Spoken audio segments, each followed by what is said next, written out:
October the 22nd. Jerod and I are here at our stand. It's rainy. It's in the about 40 degrees, light breeze, and it's also the 3-day West Virginia doe hunt, so we have to wear blaze orange. But we're in our stands. It's about 6:45 right now, so I'm going to shut this camera off and get ready. Hopefully I get something on film. If not, it's because it's raining and this camera's not waterproof. But I do have my umbrella up, so hopefully I can keep it dry.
Well, I believe the Weather Channel got it wrong, and they said it was only supposed to be a 10% chance of rain today, but it's been raining all morning.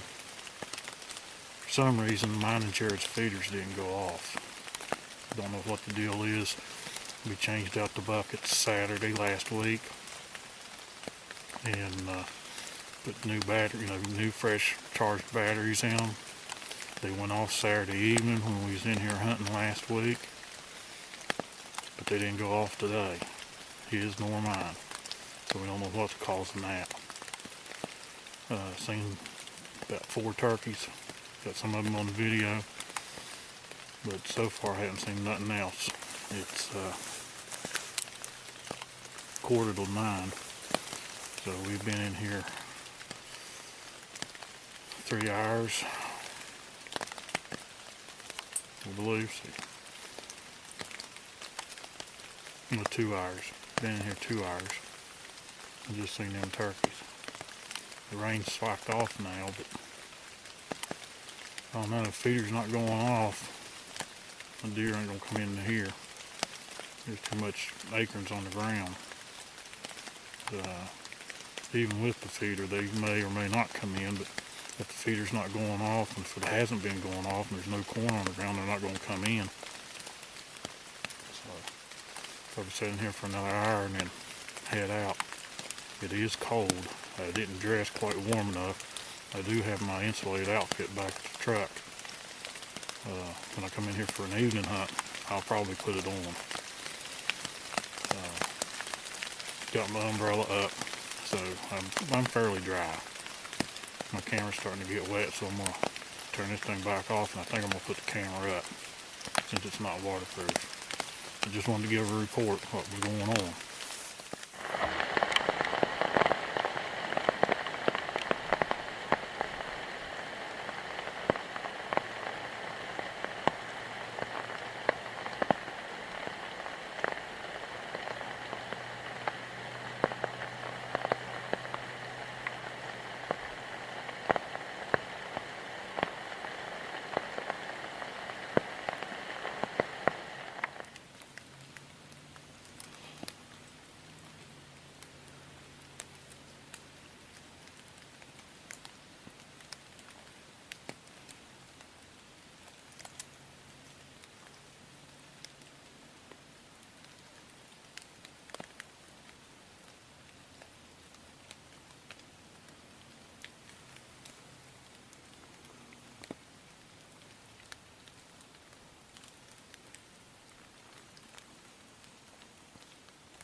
This is a hole I used to hunt in until they timbered it.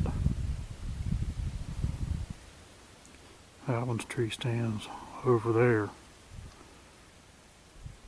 about 400 or 500 yards.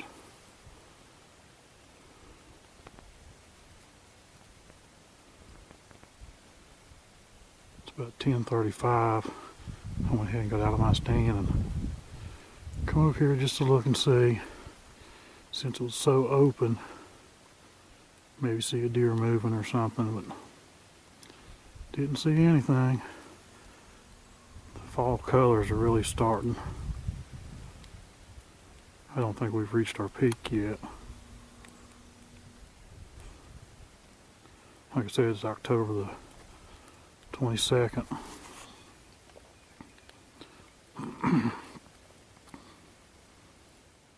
Afternoon, everybody. It's about 2 o'clock. Jerod and I are back in the stands, gonna hunt till dark. We checked our feeders. Don't know what the deal was with mine. I checked the time, it's supposed to go off 7:15 a.m. and I don't know why it didn't go off. We checked Jerod's just now, and one of the leads to the motor had come unplugged. So we got that. We tested both of them before we pulled them back up. Both of them's working. And mine this evening goes off at 5:30, his goes off at 5:50. So, like I said, last Saturday, of course, it was in the evening when they went off. They seemed to work fine. So, don't know what the deal was, but they're working now. So, we're in here for the hunt. It's breezy. Temperature's about 39, 40 degrees.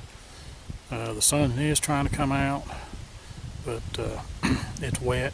You're not going to hear them walk. Jerod did see two this morning. Seen one to his left and it busted him, went down in the holler. Then a little bit later he seen a second one to his right and it busted him and took off. So, and he seen the turkeys.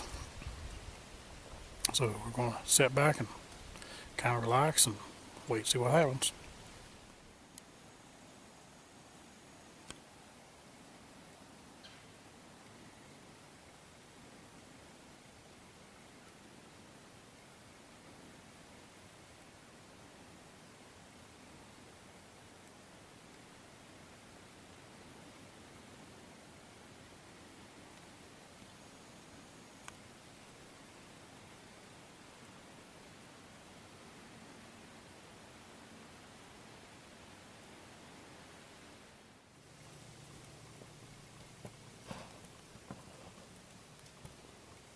feeder goes off, and what shows up? Squirrels. Got 2 of them. Plus, in the spinner, he just flew. Nope, he's still there. In the spinner, one of those little birds up there throwing corn out. And he flew back, or another one flew in. So there's 2 of them up there now.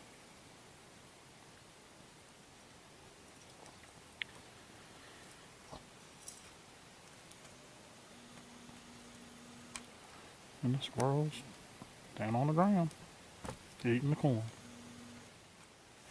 Well, I just got word from Jerod. He got him a deer. He hasn't retrieved it yet, but he shot a deer. He said it was the one-horn spike.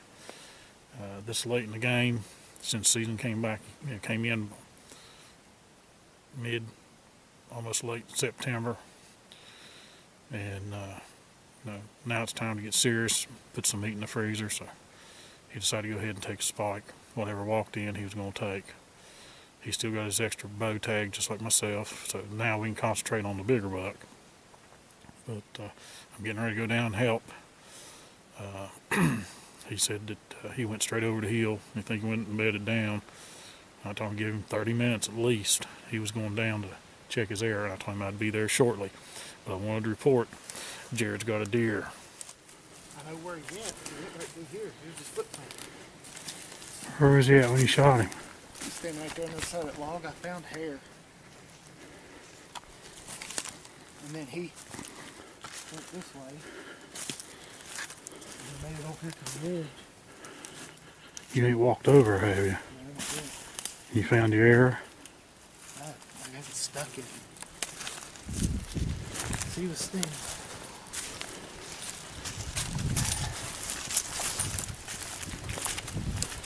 I can see where he jumped. It's down here. And right there's some hair.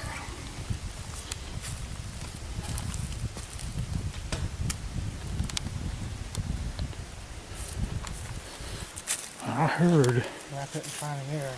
I heard the shot. That don't look good at all. I've barely nicked him. Or something. Looks like you might have shot high or low.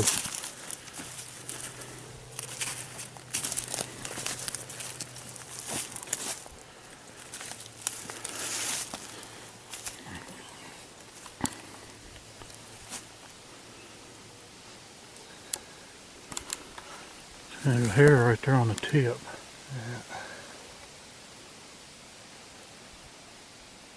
That's not a good hit. There's no blood on the fletching. That's not a good hit at all.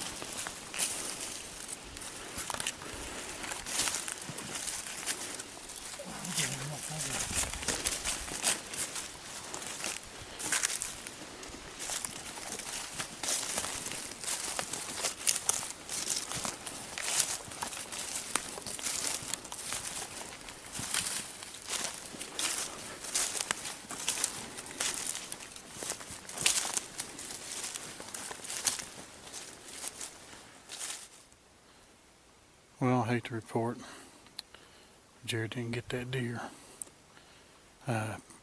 First, we found the arrow, as you see in the video, and I thought he possibly overshot it or undershot it.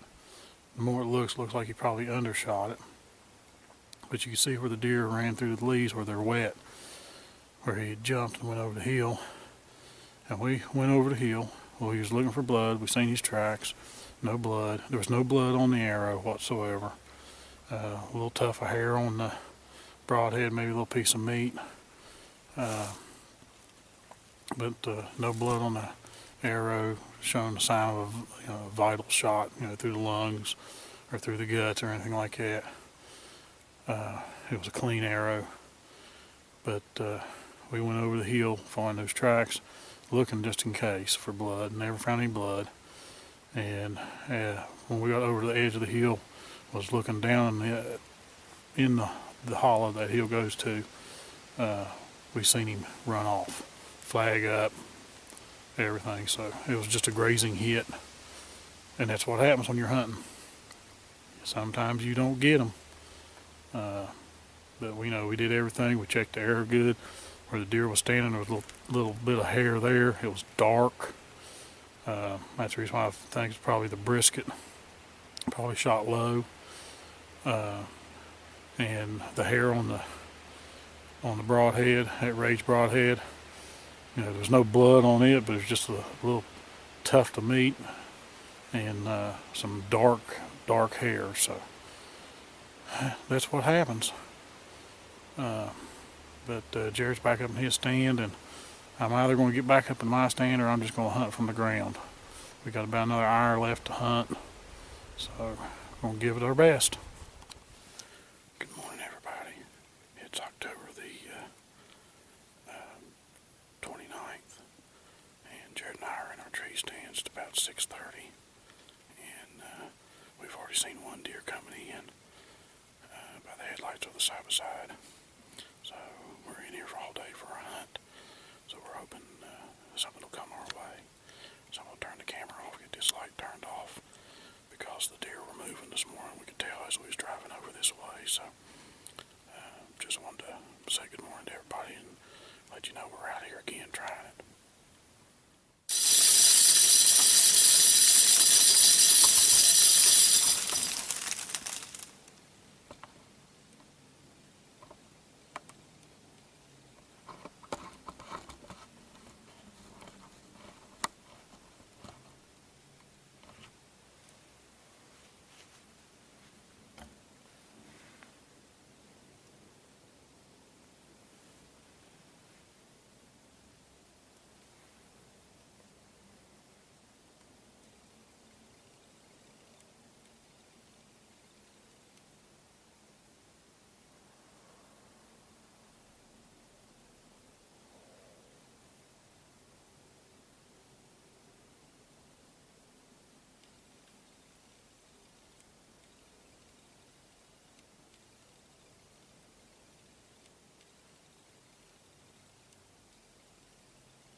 I just had a big doe about 10 minutes ago come through.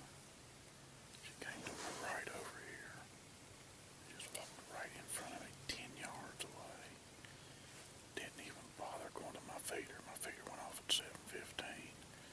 It's now 8 o'clock, and like I said, it was about 10 minutes ago she went through. And she went right in front of my stand, not more than 10 yards. Walked around past my feeder and is headed towards Jerod's. As she was headed towards Jerod's, I heard him use his doe bleat.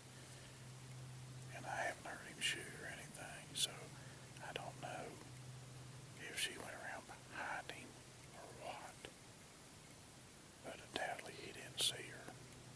But she was right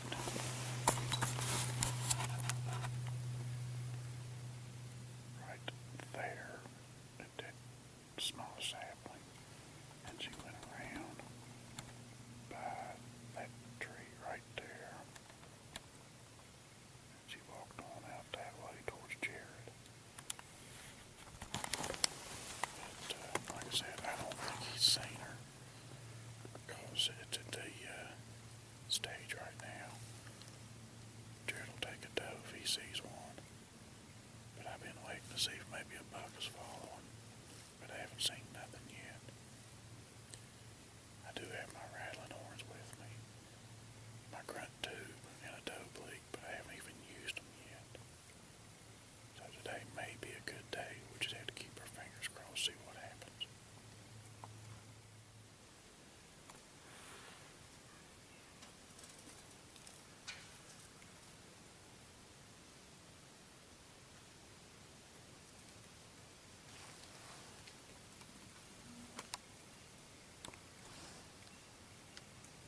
Hello everybody.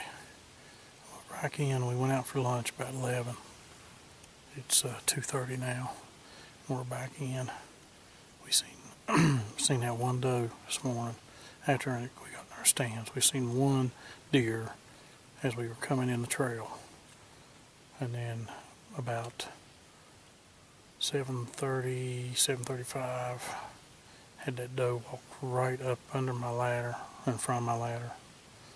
And then didn't even bother going to my feeder. My feeder went off at 7:15 and went over to Jerod. And Jerod told me he seen it. And it was to his left. And it looked like it was going to come straight to his feeder. And then it turned and went behind him.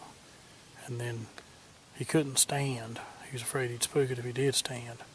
But he said he thought it was going to go around behind him, come around on his right side, and then, he'd be able to get a shot.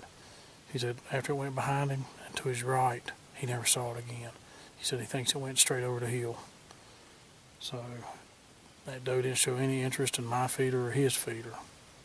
Of course, like I said, there's a lot of mass this year already. So we'll get the camera set up on the camera arm and get it aimed out there. Hopefully get something to come in. I did make a mock scrape, put some Tank 69 in it. I got another bottle that's got Tank 69 in it. It's got one of those cotton swabs that you hang from a tree. I've got it hanging. So we're going to try that and see if that works. Temperature, it's got to be up close to 70 already. But I'll get the camera on the camera arm and we'll set in here for the evening hunt.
About 15 after 6.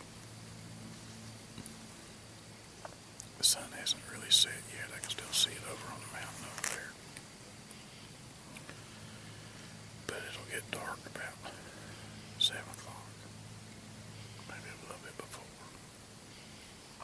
So, we've seen some turkeys. I had 7 come in here earlier. And then they went over on the ridge over there. They kind of split up, and a couple of them went over there, and I heard them cackling over there, trying to get with the other group. My feeder went off, threw out some corn. Jerod's feeder went off and threw out some corn. We're just waiting now to see if something's going to come in.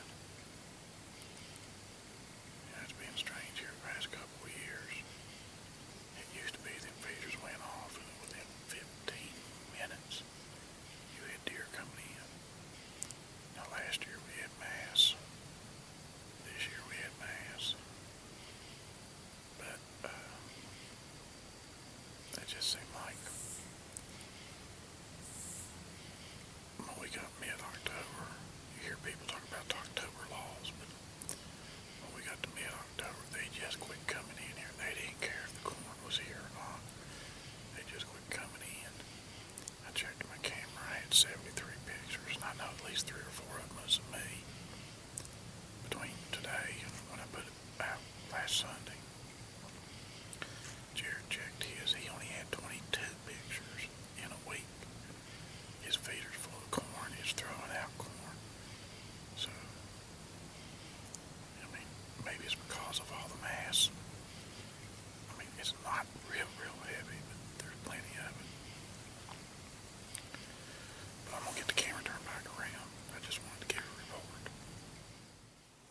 Good morning, everybody. It's October the 5th, or November the 5th, excuse me. It's November the 5th. It's 36 degrees this morning when we got up. Went and got Jerod. We're over here now. We're here for the day. Gonna see if the buck will come in. We should be getting into the early rut, at least the seeking or maybe even the chasing part of it, I don't know. But it's getting on close to 7 o'clock, so I'm gonna get this camera off and get everything set up. Just thought I'd report in and tell everybody what's going on.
Afternoon, everybody. We're back in. It's about 1:30. Jerod and I are hunting our secondary stands. This one here, I got the wind in my face. Forgot I had this. Got it out before I got in here. I've got the hunter wind indicator. And the wind's in my face. So, like I said, this is our secondary stands, and we seen some sign. We found 5 rubs and some scrapes, or 5 scrapes and some rubs. That's what we found. And decided this evening we're going to hunt in this stand. Jerod shot a nice buck several years ago, and we lost it. We actually think somebody stole it, because I'm not that far from a road. I'll show you here in just a minute. But we're in here till dark. See how this turns out. I'll show you the area we're hunting from.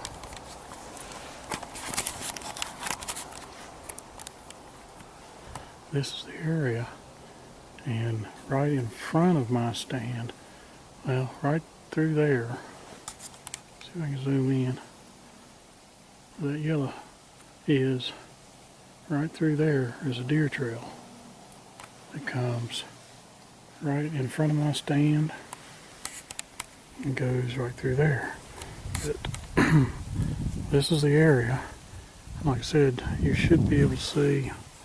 This is one of our members of the hunt club, Robbie Stevens.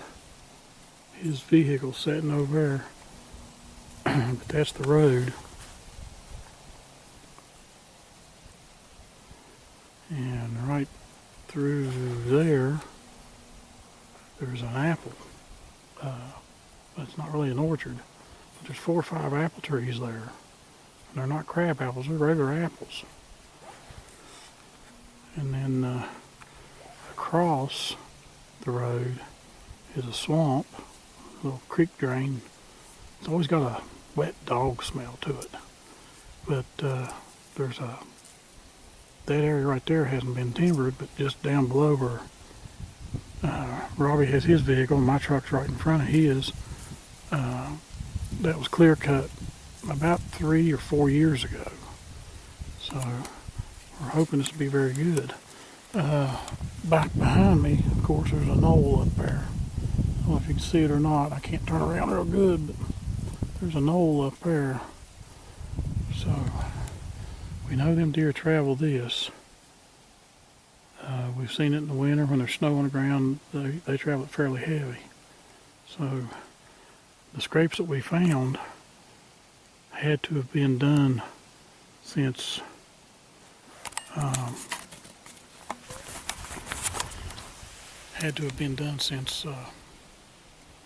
Thursday night because it rained Thursday evening, Thursday night, hard rain, and there's no leaves in them. And you can tell by the trees, a lot of leaves have fallen within the past week.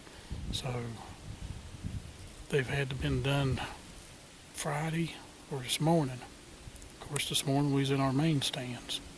So we're going to give this a chance and see what happens. Now, I don't have a camera arm here. I don't know if I'll be able to get a video of my harvest or not, because there's no place for me to set the camera.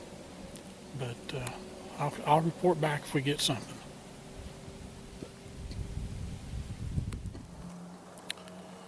Well, it's about 20 after 6. Sunset is at actually 6:19 according to the app on my phone for the Weather Channel. We've got about another 30 minutes of light. I haven't seen nothing but squirrels and chipmunks, even in this area. And there's not that many mass trees in here. A lot of this is poplar. There's a couple of pines, and over to my left there's a little bit of oak. I haven't seen nothing but squirrels and chipmunks and a few birds. We're going to squeeze out as much light as we can and see what happens. If not, we'll be back. I'll be back in here Tuesday. Jerod has to work. I'll come in Tuesday morning and hunt and then leave and go vote, and then try to come back in that evening, and hopefully I'll have Alvin with me. He made it in from Washington State. Got in around almost 3 o'clock, I think. Sent me a text message, told me he was at his mom's. So I'm gonna get this camera turned off and put away just in case something comes in.